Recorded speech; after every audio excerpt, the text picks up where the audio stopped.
사랑의 하나님 감사합니다. 오늘 아침에도 저희를 깨워주셔서 이렇게 하나님 전에 나와 또 말씀 보고 기도하고 찬양하며 하루를 시작할 수 있게 허락하심을 감사합니다. 하나님 이렇게 하루의 첫 시간 하나님과 동행하며 시작했사오니 오늘 온종일 하나님께서 우리를 지키시고 인도하시고 보호하여 주시옵소서. 정말 이렇게 하나님과 동행하고 하나님과 하루를 시작할 수 있다는 것이 얼마나 큰 특권이고 축복임을 깨닫고 정말 늘 하나님과 가까이 하는 우리 모두가 될 수 있도록 주여 은혜를 더하여 주시옵소서. 그리고 또한 우리가 이렇게 하나님 앞에 가까이 나갔을 때 하나님께서 어떻게 우리의 인생을 인도하시고 지키시고 보호하시는지 맛보아 알 수 있는 그런 시간이 오늘 하루가 될 수 있도록 주여 은혜를 베풀어 주시옵소서. 은혜 감사를 드리며 모든 말씀 예수님의 이름으로 기도드리옵나이다. 아멘. 오늘은 산자의 하나님이라는 제목을 가지고 마가복음 12장 18절부터 27절까지 말씀을 좀 살펴봤으면 좋겠습니다. 우리 먼저 18절과 19절 말씀을 같이 한번 읽어볼까요? 같이 읽겠습니다. 부활이 없다 하는 사두개인들이 예수께 와서 물어 이르되 선생님이여 모세가 우리에게 써주기를 어떤 사람의 형이 자식 없이 아내를 두고 죽으면 그 동생이 그 아내를 취하여 형을 위하여 상속자를 세울지니라 하였나이다. 여기서 오늘 또 누가 등장하냐면 사두개인이 등장을 해요. 이 사두개인의 특징은 뭐냐면 부활이 없다라고 주장했어요. 그래서 이 사람들은 내세보다는 현세가 전부이다. 그래서 현세에 충실히 살아야 된다라고 주장했던 사람이에요. 그리고 정치적으로는 로마의 편에 섰던 사람들입니다. 그런데 이 사두개인들이 뭘 질문했냐면 예수님에게 뭘 질문했냐면 모세가 준 율법에 대해서 질문해요. 특별히 어떤 율법에 대해서 질문했냐면 형이 결혼을 했어요. 결혼을 했는데 자식을 못 낳고 죽잖아요. 그럼 어떤 제도가 있었냐면 동생이 형을 대신해서 결혼을 해서 그 부인과 자녀를 낳게 하는, 결혼하게 하는 그런 제도가 있었어요. 이런 제도를 만든 이유는 그 가문을 유지하기 위해서, 형이 자녀가 없이 죽었잖아요. 그러니까 그 가문을 유지하기 위해서 그런 것이고, 또한 과부를 보호하기 위해서 그런 거예요. 정말 그 당시에 과부가 가질 수 있는 지위는 낮잖아요. 그런데 자녀가 없으면 재산권을 보호할 수가 없어요. 그래서 과부를 보호하고 형의 가문을 잇게 하기 위해서 이런 제도를 만들었는데 질문을 한 거죠. 어떤 질문을 했냐면 형이 예를 들어서 죽었어요. 자식이 없이. 그래서 부인이 동생이랑 결혼했다는 거예요. 그렇다면 이 땅의 삶이 전부가 아니고 만약에 내세가 있다면, 부활을 했다면 이 여인은 도대체 누구의 아내냐는 거예요. 그러면서 좀 더 심각한 비유를 계속해서 이야기합니다. 우리 20절과 23절 말씀을 같이 한번 읽어볼까요? 칠형제가 있었는데 마지가 아내를 취하였다가 상속자가 없이 죽고 둘째도 그 여자를 취하였다가 상속자가 없이 죽고 셋째도 그렇게 하여 일곱이 다 상속자가 없었고 최후의 여자도 죽었나이다. 일곱 사람이 다 그를 아내로 취하였으니 부활 때 곧 그들이 살아날 때에 그 중에 누구의 아내가 되리이까. 극단적인 예를 든 거죠. 7 형제가 있는데 이 형제들이 다 죽은 거예요. 순차적으로. 그래서 이 형제들이 다 누구랑 결혼한 거예요? 첫 번째 큰형의 아내와 다 결혼을 했다는 거예요. 그럼 도대체 부활했을 때 이 중에 누구의 아내가 될 것이냐라고 이야기를 한 거예요. 그러면서 부활이 없다는 걸 증명하는 거죠. 만약에 이런 어려운 문제들이 있기 때문에 부활하면 이런 비합리한 문제들이 생기게 된다. 그래서 부활이 없다라고 이야기를 하는 거예요. 이에 대해서 예수님의 그러면 어떻게 답했을까요? 우리 24절과 25절 말씀을 같이 한번 읽어봤으면 좋겠습니다. 같이 읽겠습니다. 예수께서 이르시되 너희가 성경도 하나님의 능력도 알지 못함으로 오해함이 아니냐. 사람이 죽은 자 가운데서 살아날 때에는 장가도 아니가고 시집도 아니가고 하늘에 있는 천사들과 같으니라. 예수님께서 뭐라고 얘기하냐면 니네가 이런 질문하는 이유가 뭐냐면 성경도 그 다음에 하나님의 능력도 알지 못하기 때문이다. 그래서 오해했다라고 이야기합니다. 그래서 뭐라고 얘기하냐면 죽은 자 가운데 살아날 때에는 장가도 아니가고 시집도 아니가고 하늘에 있는 천사와 같게 될 것이다. 이런 이야기를 해요. 그래서 이 이야기를 들어서 우리가 조심해야 될 오해하면 안 되는 한 가지가 있어요. 오해하면 안 되는 것들이 있는데 그건 뭐냐면 이 땅에서 우리가 맺는 관계들이 있잖아요. 이 관계들이 천국에 가면 아무 의미가 없다 라고 생각하면 안 돼요. 이 관계들은 여전히 천국에 가도 우리는 소중한 관계가 될 거예요. 그래서 이 관계를, 이 땅에서 관계를 우리가 소중히 여겨야 됩니다. 그런데 그럼 이 말씀을 통해서 주고자 했던 메시지는 뭐냐는 거예요. 우리가 생각하는 천국, 그러니까 사두개인들은 부활을 어떻게 생각하냐면 그냥 이 땅의 삶의 연장선이에요. 우리가 살고 있는 삶의 방식 그대로 다시 부활하면 그렇게 될 것이다라고 생각한 거예요. 그런데 그렇지 않다는 거예요. 우리는 부활하게 될 거예요. 그런데 그 부활에서 우리가 살게 되는 삶의 방식은 이 땅에서 삶의 방식이 아니라 전혀 새로운 삶의 방식을 우리는 살아가게 될 것이다. 천사같이 될 것이라는 표현을 통해서 그걸 이야기한 거예요. 너희가 부활할 텐데 부활에서는 우리가 이 땅에서 알고 있는 그런 삶이 아니라 전혀 다른 삶을 우리가 살게 될 거라고 성경은 말하고 있는 거예요. 이거에 대해서 구체적으로 무엇인지 정확히 우리에게 모든 것을 밝히고 있지 않습니다. 근데 분명한 건 뭐냐면 그 땅의 삶은 이 땅의 삶의 연장선이지만 전혀 다른 삶을 살게 될 거예요. 그래서 이걸 뭐에 많이 비유하냐면 새의 부화에 많이 비유해요. 새의 부화. 그러니까 예를 들면 그런 거죠. 알이 있어요. 알 속에 있는 새가 있죠. 그럼 알 속에 있는 새가 이 땅의 삶이란 거예요. 그러면 새가 알을 깨고 나오면 어떻게 돼요? 정말 하늘을 날아가는 삶을 살게 되는 거죠. 전혀 다른 삶을 사는 거예요. 알 속의 새와 알 밖의 새는 전혀 다른 삶이에요. 하지만 똑같죠. 알 속에 있는 새다, 알 밖에 있는 새다 똑같은 새예요. 같은 존재예요. 하지만 삶의 방식이 다른 거예요. 부활도 마찬가지란 거예요. 이 땅에서 나는 천국에 가서 여전히 나일 거예요. 하지만 우리의 삶의 방식은 전혀 다를 것이다. 그 이야기를 오늘 본문에선 하고 있는 겁니다. 그러면서 예수님께서 한 가지를 덧붙여요. 그럼 어떤 말씀을 덧붙였을까요? 우리 26절과 27절 말씀 같이 한번 읽어봤으면 좋겠습니다. 같이 읽도록 하겠습니다. 죽은 자가 살아난다는 것을 말할진대 너희가 모세의 책 중 가시나무 떨기에 관한 글에 하나님께서 모세에게 이르시되 나는 아브라함의 하나님이요 이삭의 하나님이요 야곱의 하나님이로라 하신 말씀을 읽어보지 못하였느냐. 하나님은 죽은 자의 하나님이 아니요 산 자의 하나님이시라. 너희가 크게 오해하였도다 하시니라. 그래서 예수님께서 이 부활에 대해서 이야기하면서 한 가지 더 이야기해요. 그건 뭐냐면 이 모세의 책 중에서 가시떨기 나무에 관한 글, 아마 이거는 모세를 부르실 때, 출애굽기에서 모세를 부르실 때 하나님께서 나타나셔서 하신 말씀이에요. 근데 하나님께서 모세에게 뭐라고 얘기했냐면 나는 아브라함의 하나님이요 이삭의 하나님이요 야곱의 하나님이로다 라고 이야기했다는 거예요. 근데 여기서 이요라고 되어 있잖아요. 그러니까 이게 과거형이 아니라 현재형이란 거예요. 다르게 표현하면 아브라함과 이삭과 야곱이 살아있다는 거예요.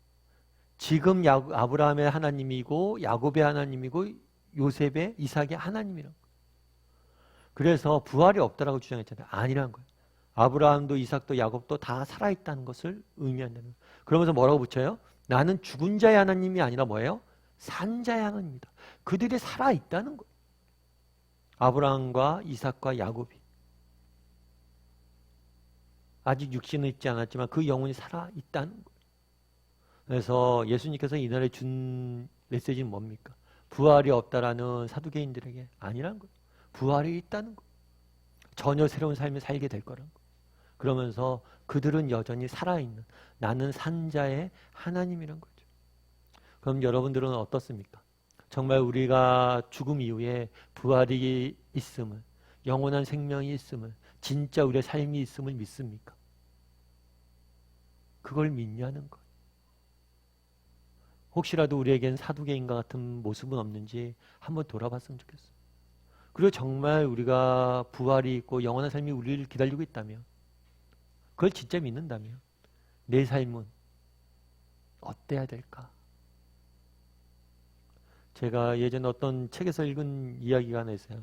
그건 어떤 이야기냐면 어떤 부산에 있는 모교에 다니는 어떤 부부 집사님들의 이야기예요.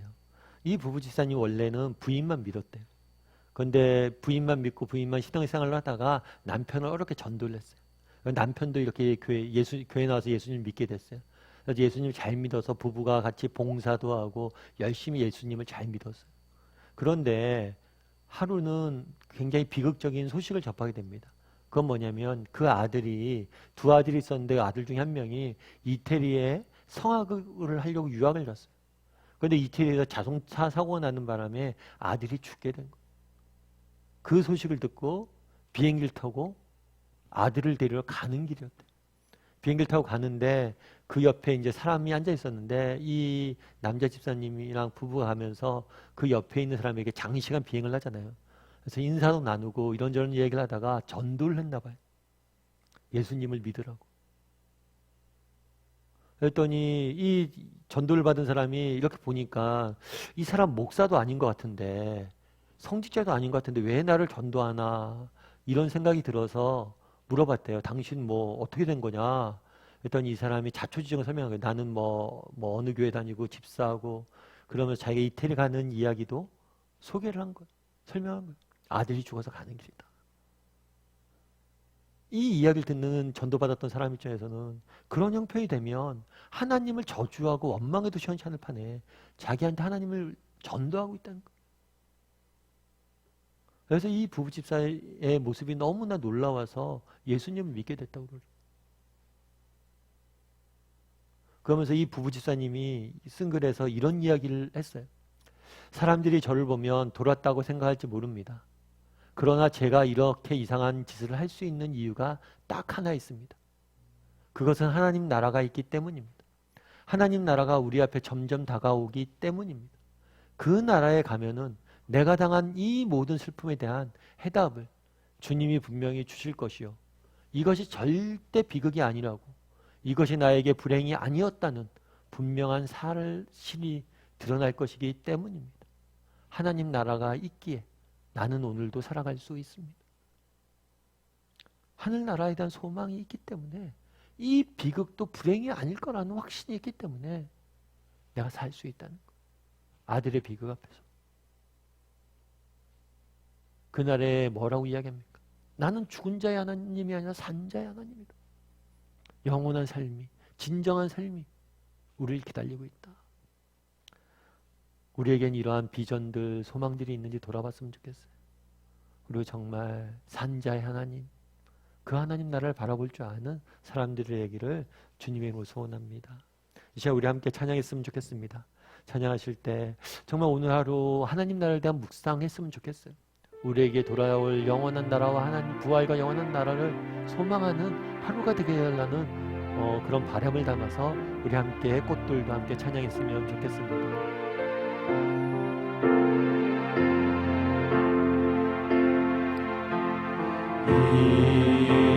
이곳에 생명샘 솟아나 눈물 골짝 지나갈 때에 어장한 열매 맺히고 웃음소리 넘쳐나리라.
좋겠습니다. 기도하실 때 오늘 말씀 기억하면서 기도했으면 좋겠습니다.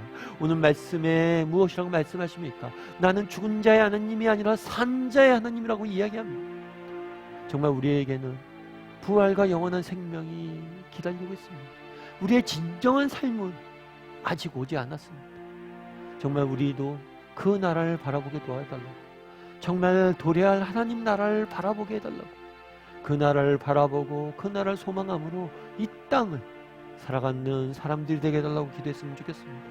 나는 얼마나 하나님 나라를 소망하는 사람들이 돌아보고 정말 그 나라를 소망하며 살아가게 해달라고 기도해 주시고, 또 오늘 하루 하나님께서 내 삶을 지켜달라고 위해서 기도해 주시고, 또 특별히 오늘은 가정과 또 우리 가정을 위해서 하나님께 이 가정을 통해서 하나님의 영광을 나타내는 가정이 되게 해달라고, 정말 믿음과 소망과 사랑 가운데 하나가 되는 가정이 되게 해달라고, 이제 오늘 말씀 기억하면서 또 이번 오늘 하루와 또 우리 가정들을 위해서 한 목소리로 같이 기도하도록 하겠습니다. 기도하시겠습니다.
사랑의 하나님, 정말 그날에 하나님께서 나는 죽은 자의 하나님이 아니라 산 자의 하나님이라고 말씀하십니다. 죽음 이후에 영원한 생명과 부활과 영원한 생명이 우리를 기다리고 있음을 믿습니다. 정말 그날을 바라보게 도와주시옵소서. 왜 내 삶의 의지가 사라지고 내 삶의 기쁨이 사라지고 내 삶의 소망이 사라집니까? 어쩌면 이 땅의 것들만 바라보고 있기 때문 아닙니까? 언제가 우리가 돌아가야 될 본향을 바라보게 도와주시옵소서. 그 본향을 바라봄으로 오늘도 믿음의 길을 걸어갈 수 있는 우리 모두가 될 수 있도록 주여 은혜를 더하여 주시옵소서. 오 하나님, 우리의 눈을 들어 하나님 나라를 바라보게 도와주시옵소서. 정말 오늘 하루 하나님 나라를 바라보고 정말 그 나라를 묵상하고 그 나라를 기대함으로 이 땅에서 우리가 걸어가야 될 길들을 걸어갈 수 있는, 다르게 세상과 다르게 살아갈 수 있는 우리 모두가 될 수 있도록 주여 붙잡아 주시옵소서. 아버지 하나님, 오늘 또 세상에 살아가야 됩니다. 우리의 삶들을 지키시고 정말 지금도 살아서 역사하시는 그 하나님께서 우리를 인도하시고 보호하시고 이끌어 주시옵소서. 네, 감사드리며 모든 말씀 예수님의 이름으로 기도드리옵나이다. 아멘. 하늘에 계신 우리 아버지여, 이름이 거룩히 여김을 받으시오며 나라의 마옵시며 뜻이 하늘에서 이룬 것 같이 땅에서도 이루어지이다. 오늘날 우리에게 일용할 양식을 주옵시고 우리가 우리에게 죄진 자를 사하여 준 것 같이 우리의 죄를 사하여 주옵시고 우리를 시험에 들게 하지 마옵시며 다만 에서 구하옵소서. 대개 나라와 권세 영광이 아버지께 영원히 있사옵나이다.